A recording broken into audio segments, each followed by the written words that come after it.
Muy buenas noches, hoy estamos en la oscuridad y hoy vamos a tener un tema muy interesante.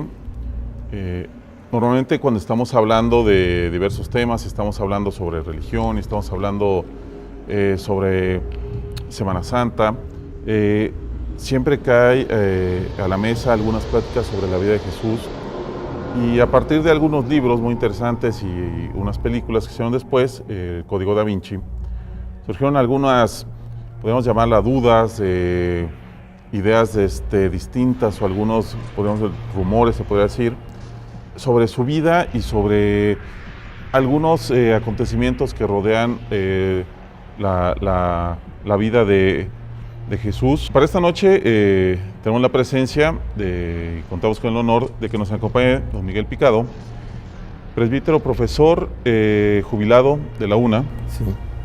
Bienvenido. Gracias. Randall Trejo, encargado de la carrera de Teología de la UNED. Para servirle. Juan Trujillo, experto y acompañante y amigo de la oscuridad. Y para empezar este tema, me gustaría empezar por los invitados, que nos hicieron una referencia más o menos un poquito corta de lo que podría ser o de cómo empieza la vida de Jesús. Recalcar un poquito los puntos importantes para que ahí podamos ir sacando las dudas y cómo la vamos a ir trazando esta historia. Con todo gusto. Hay dos hechos que los investigadores consideran históricos con respecto a la vida de Jesús, que nadie los discute. Que fue bautizado por Juan el Bautista y que murió en la cruz. Eso nadie lo discute. Mientras que lo que se llaman los evangelios de la infancia, que solo los traen dos evangelistas, Mateo y Lucas. Todos los investigadores están de acuerdo en que son narraciones teológicas, no históricas. Para que la televidentes que nos están viendo, ¿cuál es la diferencia? ¿Entre qué? Entre una narración teológica y una narración histórica. Histórica. Es decir, que cuando digo que el bautismo de Jesús y su crucifixión son hechos que ningún historiador niega, es que hay testimonios múltiples, incluso extra neotestamentarios, y que además son hechos como tan atroces, tan terribles, que son verdaderos. O sea, a nadie se le podría ocurrir el destino de un profeta que fuera crucificado y del que después se dijera que fue resucitado. Eso me refiero a la crucifixión. Sobre la resurrección, desde luego que hay discusiones, pero que fue crucificado no se discute. Igual el bautismo por Juan, porque es como muy incómodo. ¿Cómo es que de quien después se va a decir que es el Hijo de Dios, resulta que recibió el bautismo, que era un bautismo para el perdón de los pecados?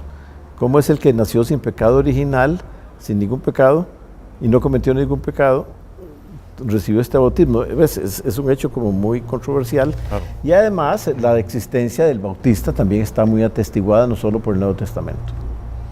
Entonces son hechos indiscutibles. Exacto. Tanto que a partir de esas dos como columnas comienza a construirse los intentos de llegar a lo que se llama el Jesús histórico, que no es contradictorio con el Jesús de la fe, con el Cristo de la fe. Pero eso es un tema, ¿verdad?, que se las trae.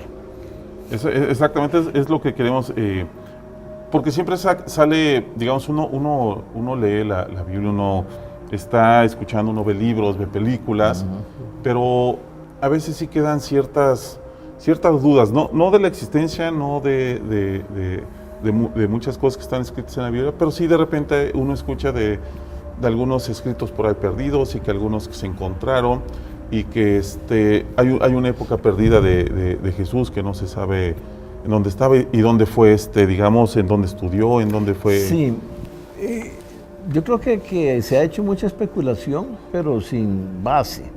Jesús es un judío de la clase pobre, pero el pueblo judío es un pueblo culto. En aquel tiempo tenía la mayor tasa de alfabetización entre todos, porque para ellos, antes como ahora, la Torá, es decir, la Biblia hebrea, es sagrada. Se leía en las sinagogas, se comentaba, aprendían los niños a leer leyendo la Biblia.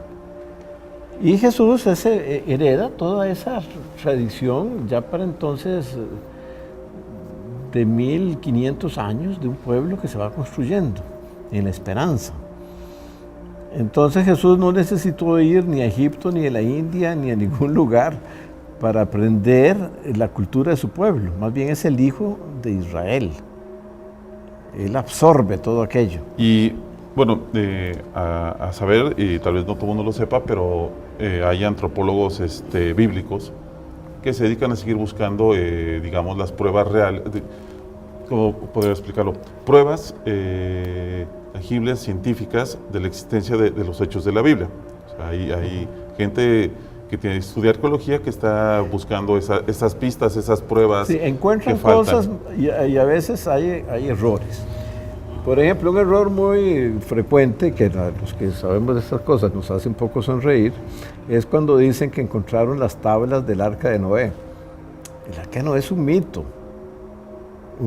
incluso no bíblico que después la Biblia retoma.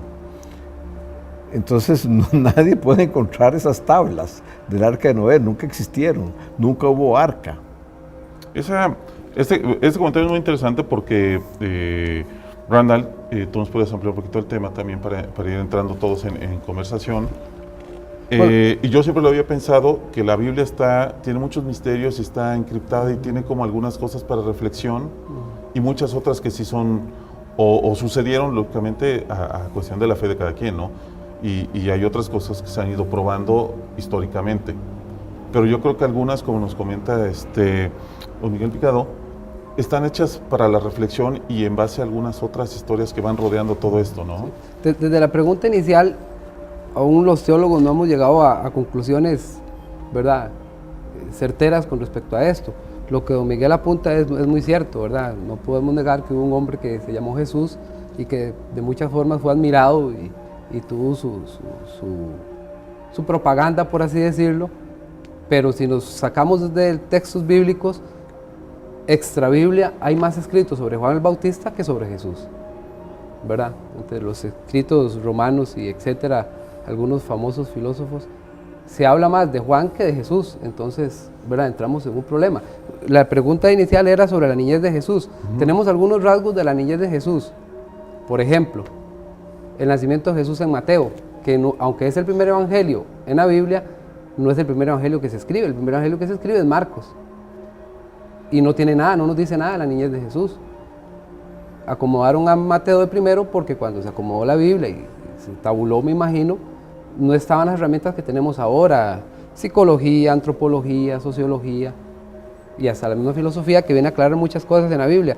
Después aparecen algunos otros textos que son los apócrifos, como la fuente Q, que está ahí, ¿verdad?, y que es innegable. Algunos evangelios, el Evangelio de María, el de Santiago, que nos dan algunas pautas para poder llenar algunos vacíos, pero no quiere decir que esos vacíos sean ni ciertos, si se pudieran llenar en algún momento, ni que para siempre quedaran llenos, ¿verdad? Como ejemplo, Jesús se nos pierde a los 12 años, con aquel texto tan bonito, a mí me fascina mucho. Jesús se le pierde a María y a José, no está con ninguno de los dos, estoy en la casa de mi padre. Esa es la respuesta, ¿verdad? Esa es la respuesta de Jesús. Después de ahí para allá no se sabe nada. Algunos teólogos, como lo decía el doctor Miguel Picado, dicen que sí, que Jesús es posible que se hubiera ido a leer mínimo a Platón, a Sócrates, ¿verdad? Sí, porque de hecho, perdón que te interrumpa, Holman, tú me comentabas algo muy interesante, que hoy en la mañana justamente estábamos hablando de eso, de la formación de Jesús como carpintero. No era un oficio que fuera, digamos, como común y corriente, no era para cualquier persona en esa época aprender un oficio y que te enseñaran y tener herramienta y tener ese tipo de acceso a esa formación, por lo cual nos implicaría que Jesús, aparte de tener acceso a educación, era alguien que tenía cercanía de gente inteligente, intelectual y que lo trabajaban, ¿no? O sea, que lo iban llevando para una formación. Sí, en la mañana hablábamos, buenas noches a todos también, en la mañana hablábamos de que si hacemos una extrapolación de tiempos entre la época actual y la época antigua, Jesús es hijo de José, que es un carpintero. Para nosotros podríamos decir un humilde carpintero, ¿verdad? Pero en aquella época, ser carpintero es tanto como ser arquitecto hoy en día, ¿verdad? Era el que hacía las casas, el que hacía muebles. La analogía no es tan cierta en realidad. No es tanta. Porque cuando podemos comprobarlo con un texto bíblico, partiendo del hecho de lo que don Miguel Picado decía, sacando un texto tal vez un poco histórico, aunque la Biblia no da datos históricos precisos, Jesús lo que lo llevan cuando lo presentan al templo es una paloma. Eso quiere decir, en resumidas cuentas, que si Jesús hubiese sido alguien de plata, lo que hubieran llevado es un toro al templo, ¿verdad? Si hubiera sido digamos que Jesús era de una familia, por ponerlo ahorita, clase media. Más o menos. Tirando a pobretones. Más pobre que para otro lado, porque definitivamente los judíos no tiran a engañar a Dios, ¿verdad? Ellos teniendo la plata para poder llevar, digamos, un toro para dedicárselo a Yahvé, o a Yahweh en este caso, no van a dárselo, no van a llevar una palomita queriendo engañar a Dios. Ellos casi no juegan a eso.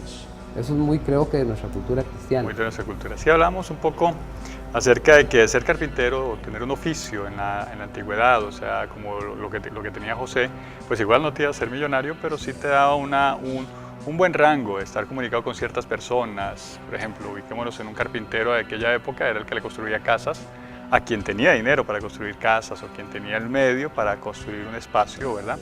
Y es una profesión que pone a Jesús en una posición un poco más normal. Tú dices clase media tirando pobre y está bien, como dicen ustedes, pero no es visionario. O sea, nosotros podemos visionar ahorita un carpintero, una persona muy humilde, pero en aquel entonces un carpintero pudo haber sido una persona más relacionada con un gremio social, con una clientela, con un grupo de personas, y que le da a Jesús pues una connotación de más cultura, más organizado, ¿verdad? Y de venir de una familia con una profesión adecuada, ¿verdad?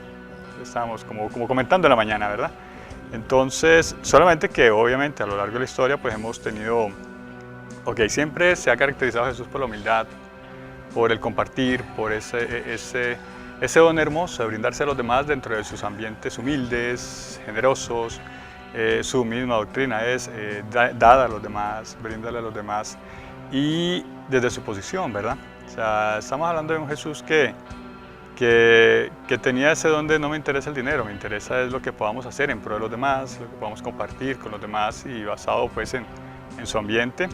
Y lo que decía el carpintero es eso, o sea, como Jesús no está tan ligado a la extrema pobreza, sino más bien a una familia que tenía lo suyo, y que José tenía un arte que le permitía ser un artista dentro de una ciudad pequeña donde estaba, pero que tenía obviamente para ser carpintero necesitan clientes, y esos clientes potencialmente te tendrían que haber calificado bien para ese oficio en esa época, ¿verdad? No en esta.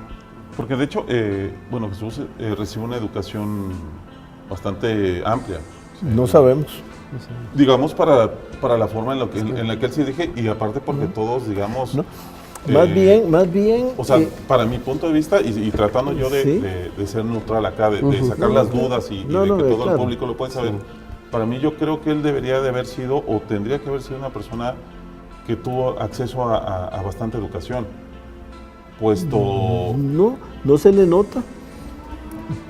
¿Por qué? Porque, por ejemplo, Pablo sí. Pablo era educado por rabinos. Se cita Gamaliel y hay otro. De Jesús no. Más bien sorprende el uso tan libre que hace de las Escrituras. Y sorprende también que sus oyentes dicen, pero ¿de dónde saca estas cosas nuevas? Habla con autoridad. No como los letrados que repiten lo que está en la Biblia y lo comentan, ¿no? Jesús se va por la Biblia. Hay un dato... Perdón que los interrumpa tantito, nos quedamos con este tema ahí flotando. Vamos a ir a una cápsula, a ver una pequeña cápsula, y regresamos, porque creo que aquí ya empezamos un poquito a agarrar un buen tema. Regresamos.